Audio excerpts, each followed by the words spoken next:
Abooluganda, Mukama waffe Yesu Kristo yeebazibwe nnyo era aweebwe nnyo ekitiibwa mwenna. Mbalamusiza buli muntu sekino mu linnya lya Mukama waffe Yesu Kristo omwana wa Katonda omulamu.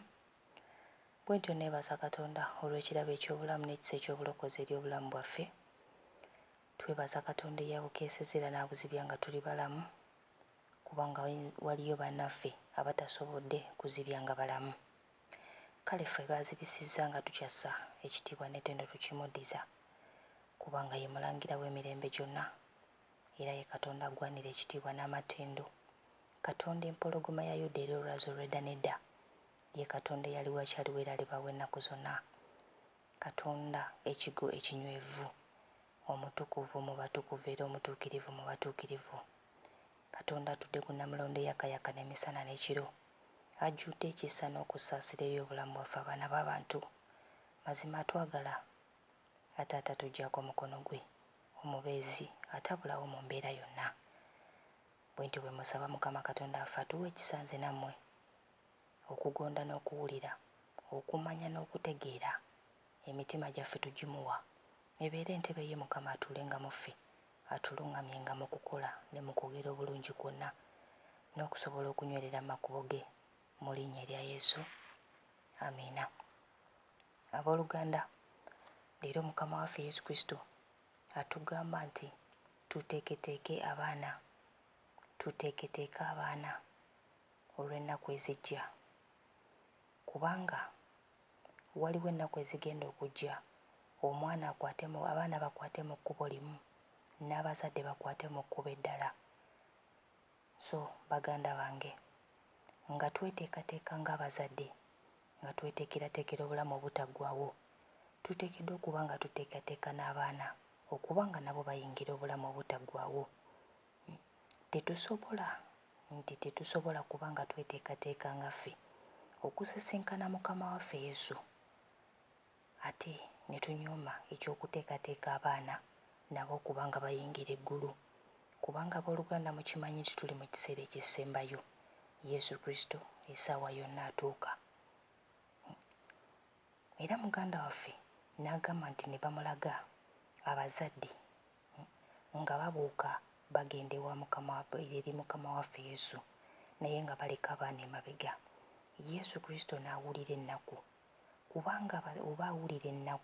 kubanga abazadde bangi abagenda gy'ali, oba ku lunaku olw'okukwakulibwa bagenda okugenda gy'ali, naye nga baleka abaana baabwe emabega nga tebakwakulibbwa nabo.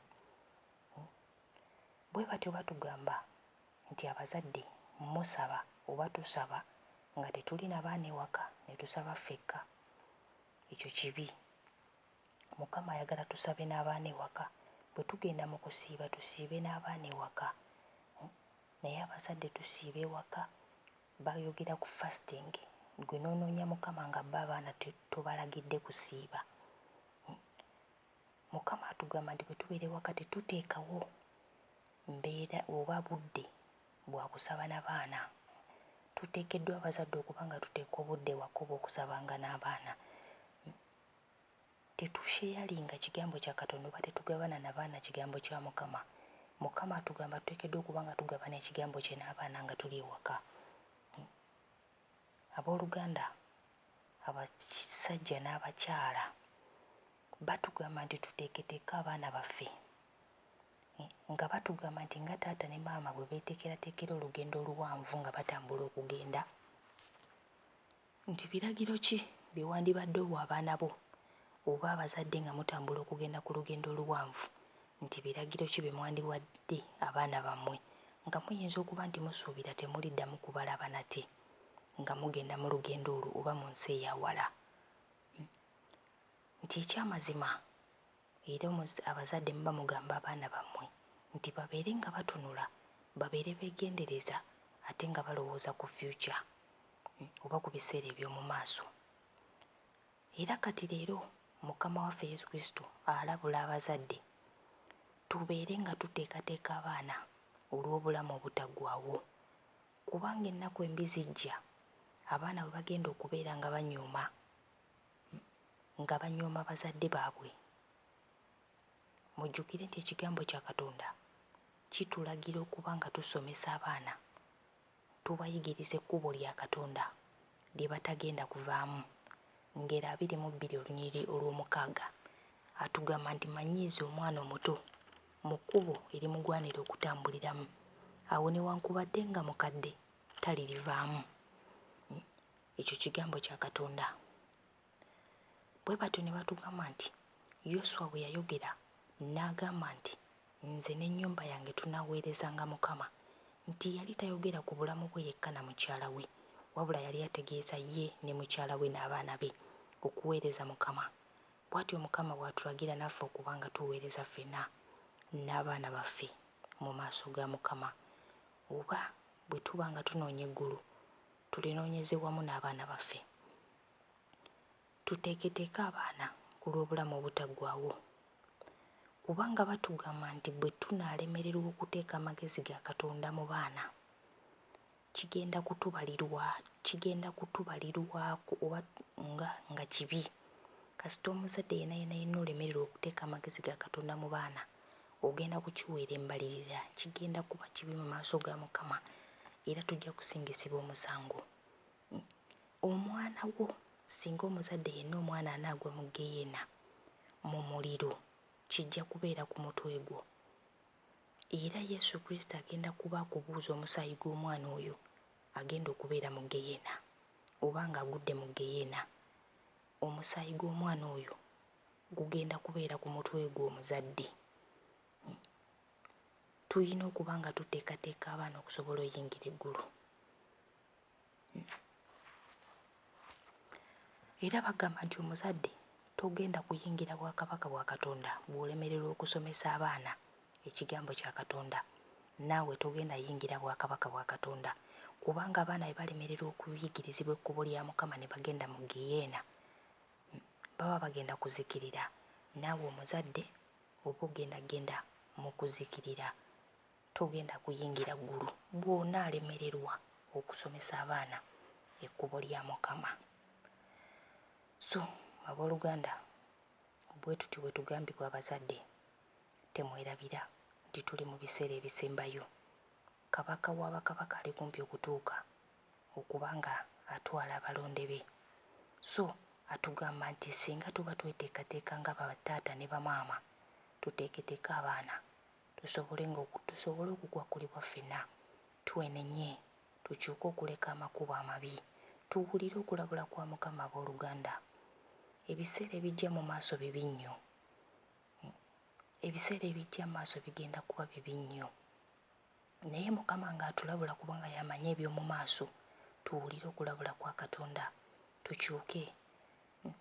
Abazadde kiruma nnyo n'okolerera eggulu n'otuula mu bwakabaka bwa Katonda nga mu butuufu olaba omwana we ali mu ggeyeena akaaba. Kiruma.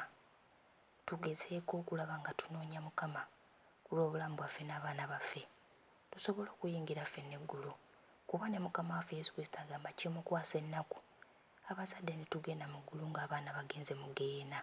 Ate batugambye bwe tulemererwa okubateekateeka, naffe tetujja kuyingira ggulu. So tugezeeko okuba nga tuwulira eddoboozi lya Mukama. Bw'atyo yatugamba nti mu kiseera kino ekisembayo, abantu be, endiga ze, zimanyi eddoboozi lye. Bwe ziwulira eddoboozi lye, ziwulira mangu ne zigonda, emitima giba tegikaluba. Mbasaba mugonde ku lw'okulabula kwa Mukama, tukole nga bw'ayagala, so si nga bwe twagala, naye nga Katonda bw'atulabula bw'ayagala. Abooluganda, bannaffe bangi baafa dda, tebaafuna kyansi kuwulira ku bigambo bino bye tuwulira oba ku kulabula kuno, naye baagenda dda mu ggeyeena gye batagenda kuva. Bangi bali mu ggeyeena bakaaba basaba kyansi ey'okubiri okuba nga bakomawo batereeze obulamu bwabwe, naye babagamba nti ekiseera kyabwe kyaggwaako dda. Abooluganda, ekisa kikoma ku nsi. Tewabaawo akulimba nti ogenda keera ku makya oveemu omukka olowooza okukuweera ekisa mu ggulu oba mu ggeyeena. Ekisa bakikuweera wano ne kikulaga gy'olaga oba ogenda mu ggulu oba mu ggeyeena.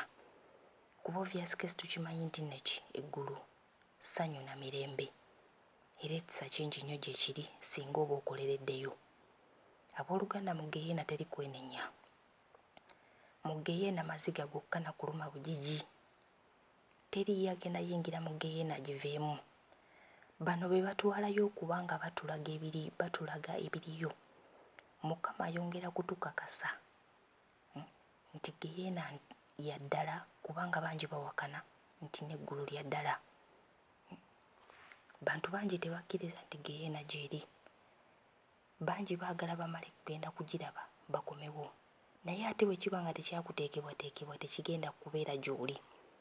Waliwo abaatondebwa menshoni eyo nga bo emirimu gyabwe Mukama gye yabatondera, nga baakugenda nga balabe bakomewo batubuulire. Naye Mukama bw'ayogera naffe ne tutakyuka, ogenda kumutuukako ng'omaze okufa omugambe nti Lord have mercy. Akugambe nti it is too late. Mukama ojja kumusaba ekisa, akugambe nti kati kikeerezi, tekikyaliwo. So mbasaba twenenye nga bukyali, tusabe ekisa n'okusaasira, kubanga bye bigenda okutumala okuyingira eggulu. Twenenye nga twatula ebibi byaffe kimu ku kimu, tuyigirize abaana amakubo ga Mukama, tufube okulaba nga tunoonya Katonda atunyweze, kubanga ekiseera kino ne Sitaani tatudde okubanga atuyigga ate ng'ayigga n'abaana baffe. Batulabudde ekiseera ekijja mu maaso ekibi. Tunoonye Mukama nga bukyali ku lw'obulamu bwaffe n'abaana baffe, tusobole okuwangula. Mukama abanjagalire, Mukama abampeera omukisa, agonze emitima gyaffe n'obulamu bwammwe mwenna mu linnya erya Yesu. Bwe tutyo tusobole okusisinkana ku ntebe ey'obugole Yesu Kristo gy'ategese oba emmeeza, nga tuli wamu ffenna mu ssanyu mu linnya erya Yesu. Amiina era amiina.